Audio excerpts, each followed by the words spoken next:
Hi everyone, this is Deborah. Welcome to my channel.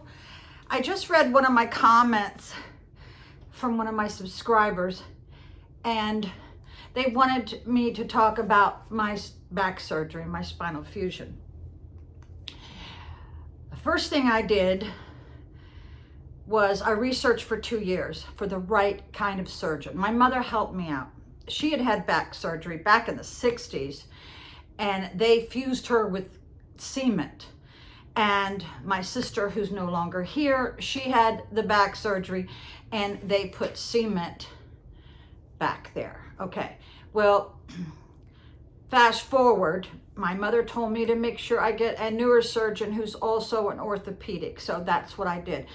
Come to find out, he was on the cover of one of the best doctors in Northern Virginia. So his name is Dr. Christopher Silveri, Silveri.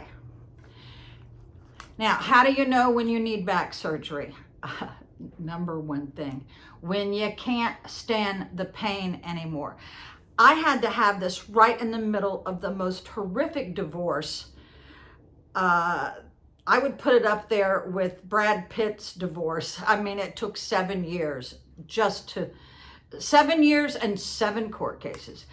So here I am going to court with a walker, During this time, I got my disability. I just sent in one x-ray and some notes and one MRI, and that's how you know too. Now, sometimes your back can heal itself, so don't be so gung-ho to do this. I had a herniated disc and a slip disc, but sometimes I can heal itself. Well, I waited 2 years and it just got worse. So I had no idea what it entailed, but I had a laminectomy, a discectomy, and a fusion. But I never had major surgery in my life. And this was back in 2007, I think? 2009, I believe. So I was scared to death. I actually did a will, had it notarized. Make sure you notarize those wills. I did everything you're supposed to before surgery. My grandchildren helped me recover, but I had to wear the brace for 3 months. And of course, I was on pain medication, thank God. But yeah, I remember doing my interrogatories for my divorce in tears. It took me 30 days to do them. And then my attorney, who was a really bad attorney, changed all the answers after I had given him $9,000. And they wanted to turn them in. I go, no, you've changed all of the answers. These are not correct. So why did I spend a month doing this when the attorney? Yeah, that's another whole story. So, yeah, the scar is about this long, and I have 6 rods, 6 screws, whatever you want to call them. Now, the pain level was at a 9 just before my surgery. My brother was there for me, and just before surgery, I was so nervous. They came in and they told my brother to wipe down my backside, and he goes, whoa, wait a minute, I'm her brother, I'm not her husband, and he walked out. But yeah, just before surgery, you don't want to take a dump during surgery, even though the professionals are used to that. But thank goodness I went to the bathroom before my surgery, because I had been holding in all this tension. Thank goodness I did it before the surgery. Oh my God. But I didn't have anybody to pick me up at the hospital. So finally, after begging my family, and I have a huge family, my brother's wife came to the rescue and let me stay at her house for 2 weeks, which was very nice. I will always be indebted to her.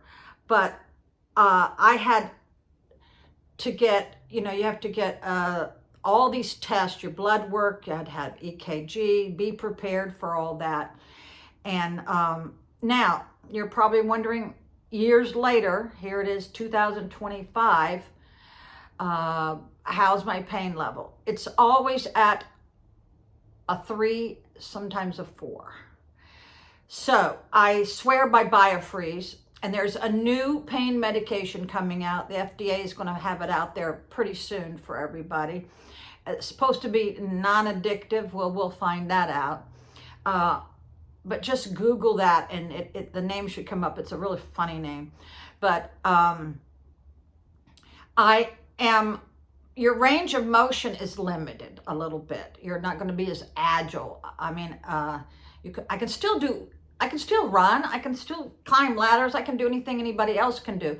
But I suffer the next day, and I was an avid skier. I actually had a place at Wintergreen Ski Resort, and I had my own set of skis, my own ski boots. But after my surgery, I did not want to compromise his good work, so I actually gave my skis away. Made me very sad.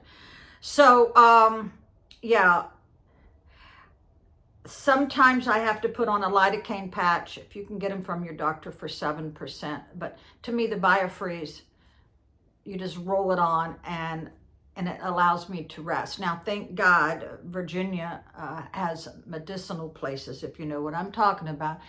I can eat one of those gummies, and I am able to rest peacefully and go to sleep, thank goodness. But you know when you're ready for surgery, when the pain is intolerable. Now, I was supposed to have a cervical fusion on my neck, and they have to go in through the front usually and move all, your vocal cords and your all whatever's there, I forget now, to put in the cage, the screws there. I'm holding off on that.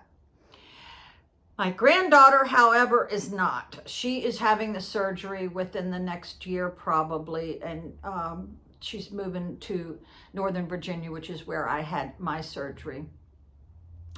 And I don't know which doctor she's going to choose, but yeah, she's getting, I guess, what is it called? Ablation, where they burn her nerves in her back. She's been getting shots to hold off the surgery. Now, I did get shots in my back. One time I fainted. I'll never do it again. It was cortisone, or I don't know what, but it's where you watch the needles going in your back on this monitor. I fainted. It took a while for them to revive me.